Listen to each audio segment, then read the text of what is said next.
Lots of the students that I see come to me because they're struggling at the point of contact, specifically with their irons, and they're not appreciating the importance of arm speed or hand speed in the downswing. So I'm going to teach you that. And when I teach it to them, I teach it with a 3-step process, and I'm going to share that with you today.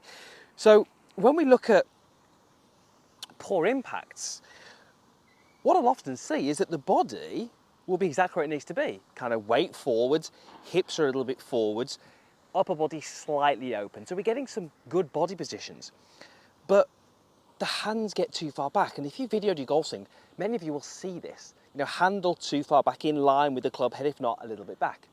So what we're really saying here is, where does the hand, or where do the hands need to be at impact? Well, they need to be more over here. So if we think about that in terms of the body, where are we trying to get the hands relative to the body? We're trying to get that lead arm more in front of the chest rather than being back behind the chest. We often think about impact as getting the hands forward of the golf ball, but I want you to think about where the hands are relative to the body. If your arms are too far behind your body, your impact is always going to be poor. So what I'm often seeing in these golfers who are struggling is, in the backswing, they're moving the arms, quite rightly, sort of to the right side of their body, but they're not particularly good at getting the hands back in front of the body, and that's through hand speed. So the first little exercise I want you to do is, I mean, you can use a golf club. I like to use an alignment stick just because it's got a little bit more play or a little bit more bend in it.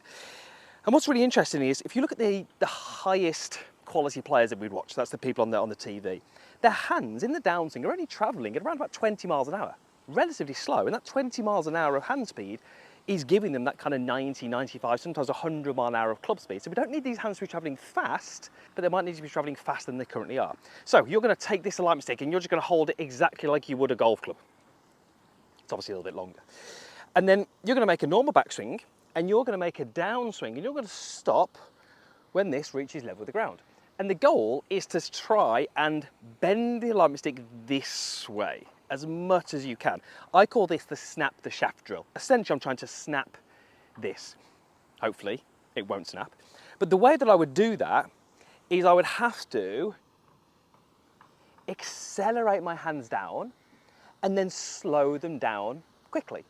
So what this is really trying to teach me is how I can get some more speed in the hands relatively early relative to my body. So I wouldn't be doing this, because that's simply just my body with my arm still sort of pinned across my chest. I've got to get my hands down. So look at what my arm is doing relative to my chest. It's moving forward of my chest. So let me show what it would look like.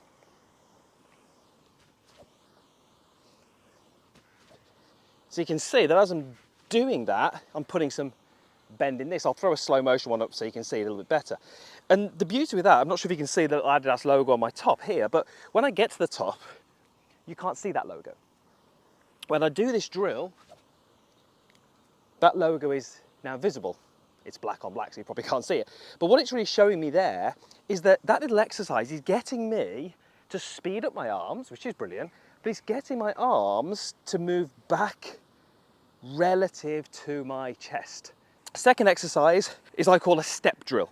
And what this is really doing now is it's really trying to teach you how to then break the body. What I mean by that, when we look at what the body does in a golf swing, from the top, it's got rotational speed towards the target, but that rotational speed doesn't continue.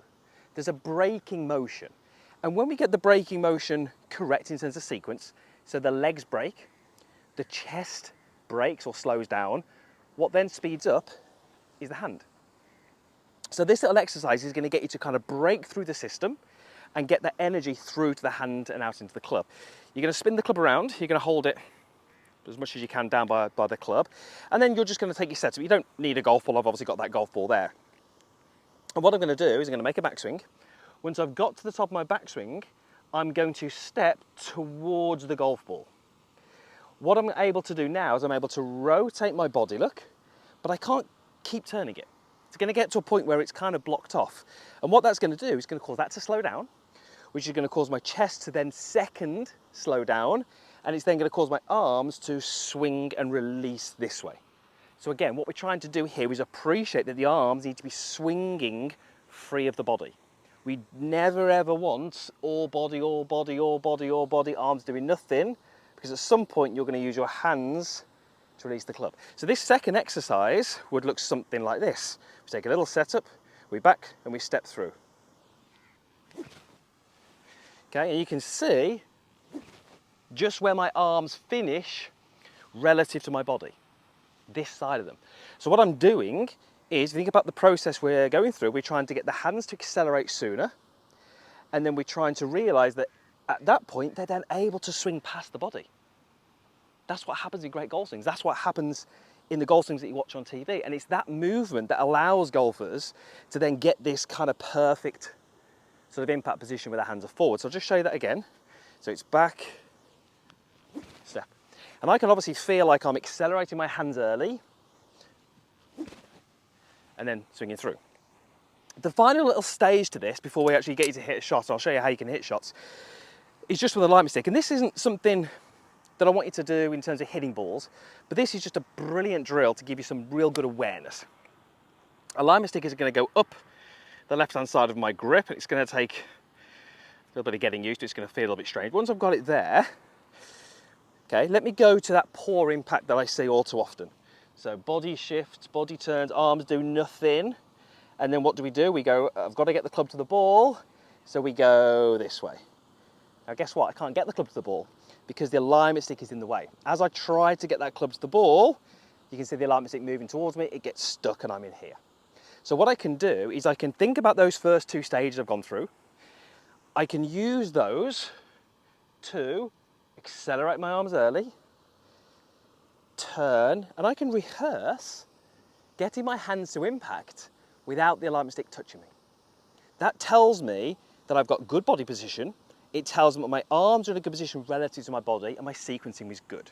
Now I don't want you to hit balls this way, because once you get to that point, you would be releasing the club and the stick would make contact with you. I actually did a video on this fairly recently about how the wrists work. So this isn't one to hit balls, but it's a great one to stand there and say, okay, this is my little almost way of telling myself, are my arms working correctly relative to my body? So I would just go backswing. I'm going to go down, accelerate the hands. Can I get to impact? Yes, I can. So that's a really, really good way of taking the first two exercises, putting them into a motion to really give you that feedback. And if you're not getting the right feedback, you just go back through those first two exercises, make some changes, and obviously you're going to get some improvement. So once you've done that, let's hit a couple of shots. Now I'm going to go a little slow speed, but I'm going to do a little pump drill to get my arms working back in front of me and then pivot through. Pivot through.